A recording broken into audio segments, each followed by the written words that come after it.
Halo, perkenalkan nama saya Ratna NIM 192808096. Pada kali ini kita akan belajar dua lingkup akuntansi, definisi dan tujuan. Secara umum ini adalah operasi di mana daya input seperti bahan baku dan tenaga kerja diproses untuk menghasilkan barang atau jasa output bagi pelanggan dan adalah memaksimalkan keuntungan. Keuntungan laba adalah selisih antara yang diterima di pelanggan atas barang atau jasa yang dihasilkan dengan jumlah yang dikeluarkan untuk kembali sumber daya dalam hasilkan barang atau jasa tersebut. Jenis perusahaan ada tiga, yaitu perusahaan jasa, menghasilkan jasa dan bukan barang atau produk untuk pelanggan. Kedua, perusahaan dagang, menjual produk ke pelanggan, namun perusahaan tidak memproduksi barangnya sendiri, tetapi membelinya dari perusahaan lain. Dengan kata lain, perusahaan dagang mempertemukan produk dengan pelanggan. Ketiga, perusahaan manufaktur, mengubah input menjadi produk yang dijual kepada masing-masing pelanggan. Perorangan atau perorangan, suatu bisnis yang dimiliki oleh pemilik tunggal perusahaan. Perusahaan persekutuan adalah badan usaha yang dimiliki oleh dua orang atau lebih yang secara bersama-sama bekerja sama untuk mencapai tujuan usaha. Untuk mendirikan badan usaha persekutuan membutuhkan izin khusus pada instansi pemerintah yang terkait.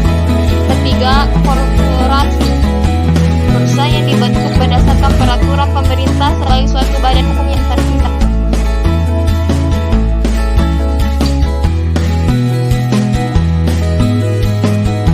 Dalam berbagai literatur akuntansi konvensional, banyak ditulis akuntansi lahir dari seorang pendeta Italia yaitu Luca Pacioli dengan bukunya Summa de Arithmetica Geometrica Proportioni et Proportionalita yang diterbitkan tahun 1949 di Venice.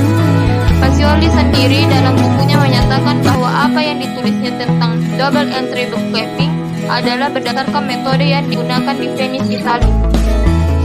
Akuntansi adalah proses pengidentifikasi, mengukur, dan melaporkan informasi ekonomi untuk memungkinkan adanya penilaian dan keputusan yang jelas dan tegas bagi mereka yang menggunakan informasi tersebut. Jadi, dapat didefinisikan bahwa akuntansi merupakan proses yang terdiri dari identifikasi, pengukuran, dan laporan informasi ekonomi. Bahwa informasi ekonomi yang dihasilkan oleh akuntansi diharapkan berguna dalam penilaian dan pengambilan keputusan mengenai kesatuan usaha yang bersangkutan.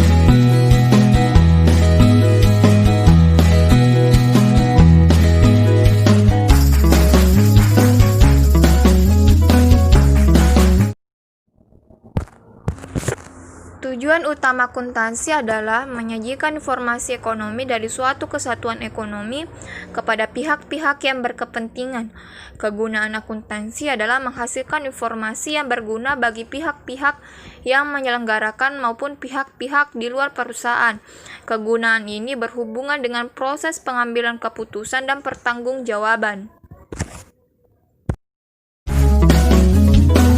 Pemakai informasi akuntansi dibagi menjadi dua, yaitu pemakai internal dan pemakai eksternal.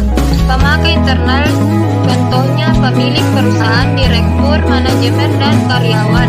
Pemakai eksternal contohnya pemerintah, investor, kreditur, lembaga keuangan, supplier, analisis keuangan, dan pengawas pasar modal.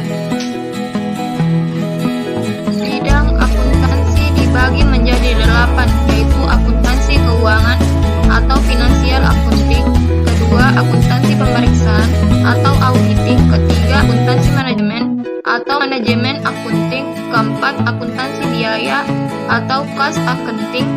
5, akuntansi perpajakan atau tax accounting. Keenam, sistem informasi atau information system. Ketujuh, penganggaran atau budgeting.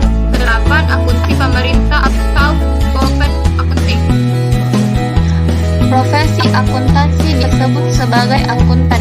Secara garis besar, akuntan dapat digolongkan menjadi satu. Akuntan publik adalah akuntan independen yang memberikan jasa seperti jasa pemeriksaan audit, jasa perpajakan, jasa konsultasi manajemen dan keuangan. 2. Akuntan manajemen adalah akuntan yang bertugas menyusun sistem akuntansi menyusun laporan akuntansi kepada pihak intern dan ekstern, dan menyusun anggaran. 3. Akuntan pemerintah adalah akuntan yang bekerja pada badan-badan pemerintah seperti di DPD, Inspektorat, BPKD, BPK, DJP, dan lain-lain. 4. Akuntan pendidik adalah akuntan yang bertugas dalam pendidikan akuntansi, yaitu mengajar, menyusun kurikulum pendidikan akuntansi, dan melakukan penelitian di bidang akuntansi. Terima kasih telah menonton. Maaf bila banyak kesalahan dalam video ini. Semoga bermanfaat. See you next time.